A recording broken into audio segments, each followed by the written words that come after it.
Brought to you by DK Audio. DK Audio presents How to Make Your Brain Your Best Friend, written and read by me, Rachel Barr. Preface. Imagine me sitting in my office. The scene is a peaceful disaster, every surface littered with paper and crumpled notes. Gnocchi, my cat, has claimed his territory on his desk. We're in a standoff, negotiating for space on the keyboard and, as usual, he's winning. This is where I find myself, writing these words. I imagine you too, settled into a cosy corner, following along as I type. We've never met, and yet, for these few moments, there's a bridge between our two minds. Here I am, typing away, and there you are, reading. It's as if we're sharing a conversation that's stretched out across time and space. It's almost magical, except it's not. It's just a function of the human brain, the most extraordinary thing in the known universe. Well, yes, I might be a tiny bit biased, having devoted my life to neuroscience, though I'm sure astronomers, astrophysicists, and other sky-gazing sorts would admit that nothing they've observed is quite as baffling as the organ you're using to read this sentence. Here is a lump of fat that, somehow, pulls consciousness out of thin air, then spends its days puzzling over its own existence. It's a bit like discovering that your kitchen sponge has been secretly writing sonnets while you sleep.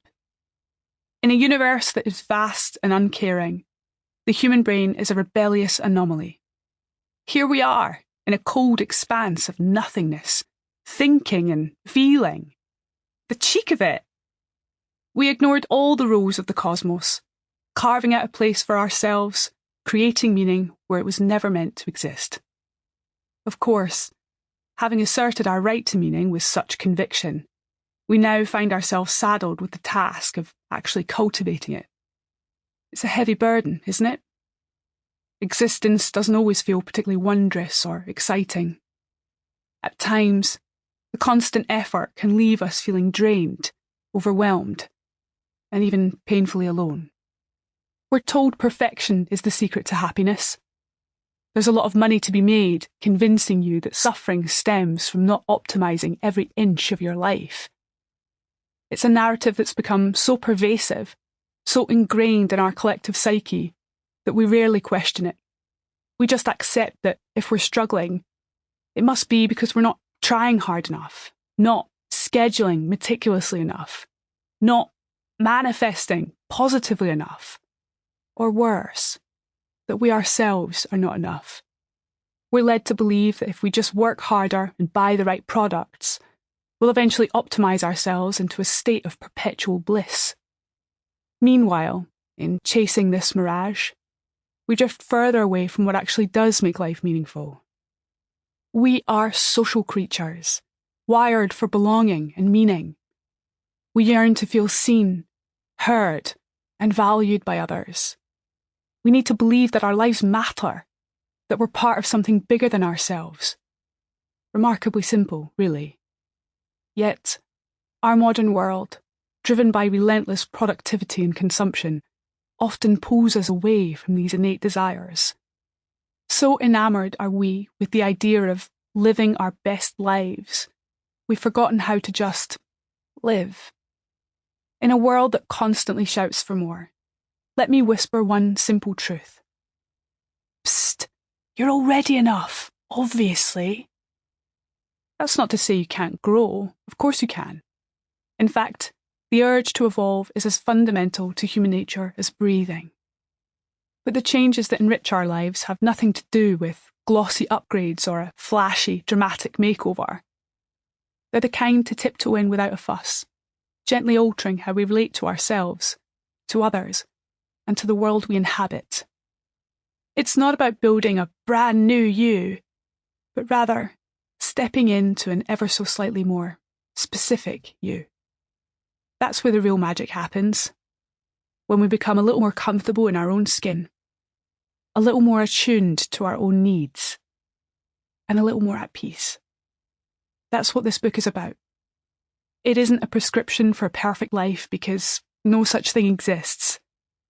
It's not a magic fix for all your problems or a definitive answer to the meaning of life. Though I did take a cheeky stab at that with the final chapter, quite literally titled The Meaning of Life. What I'm offering here is a fresh perspective, an invitation to embrace what should come most naturally to your human mind. I can't help you optimize your way to perpetual happiness. What I can do is teach you how to care for your brain so that perhaps, in turn, it will take better care of you. It may not seem like it, but your brain is always on your side. It's trying to protect you. It just doesn't always get it right.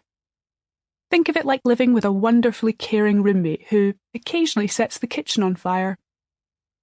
But as much as our brains try to help us, we complicate matters by demanding they keep pace with a world they weren't designed for. The brain is brilliant, yes. It's not infallible. It has its breaking points, and when we push it too hard, it pushes back. In its struggle to keep up, your brain might try to convince you that you're worthless, that life will never get easier, that there's no point in going on. In your darkest moments, you might be tempted to believe it. Your brain can be your greatest ally and your most formidable adversary. Writing this, I find myself thinking of my mum and how her brain seemed to conspire against her. In the days after she died, my brother sent me a text asking the very same question I'd been asking myself. Why couldn't I save her? More pointedly, why didn't I? I should have dragged her back from the edge, kicking and screaming if that's what it took. At least, that's what I told myself at the time.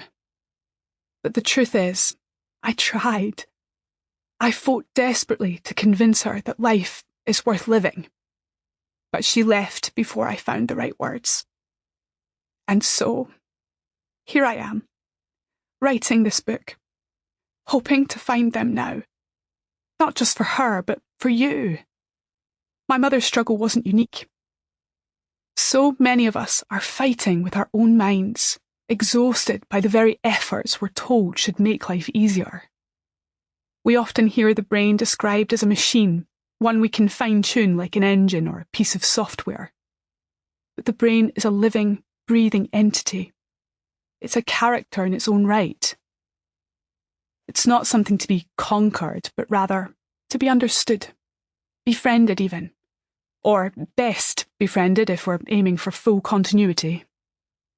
It's a scrappy little thing, the brain, always trying to mend itself. It's in constant flux, adapting, reconfiguring, finding new pathways. And this non-stop boogie provides it with an astonishing capacity for recovery. Still, it can only do so much on its own. We have to meet it halfway. That's what I hope to offer you in this audiobook. A better understanding of how to do just that.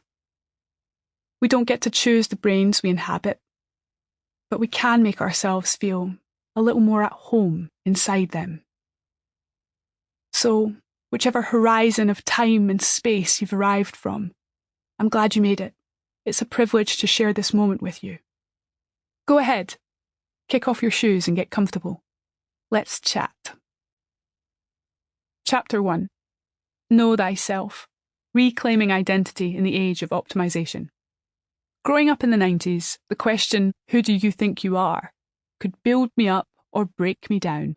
It all depended on who was saying or singing it.